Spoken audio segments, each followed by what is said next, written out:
క్రమశిక్షణ కమిటీ చైర్మన్గా ఉంది. ఎక్కడైనా మంటలు రేగుతుంటే మంటలు ఆర్పడానికి కానీ మంటలు పెట్టడానికి కాదు చైర్మన్.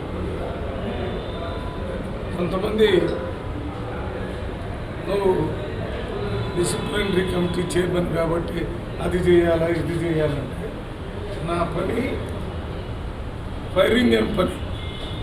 ఎక్కడైనా ఏదైనా అగ్ని ప్రమాదం జరిగితే వెంటనే అక్కడ పోయి దాన్ని ఆర్పేసి అక్కడ ఉన్నటువంటి ఆస్తి నష్టం ప్రాణ నష్టం జరగకుండా చూసి ఏ రకంగా ఈ ఆపదలం చేస్తుందో ఆ కార్యక్రమం చేయటం, ఇవన్నిటినీ సరిచేస్తూ కాంగ్రెస్ పార్టీలో అందరూ కలిసి పనిచేయాలి.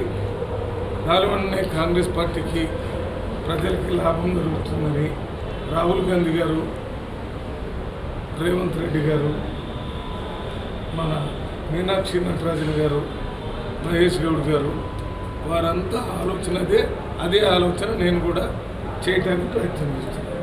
నేను ఎంత చెప్పినా మళ్ళీ అదే రకంగా చేస్తే వేటు తప్ప. మునుగోడు మంటలు ఏమన్నా మీ దృష్టికి వచ్చినాయా సార్?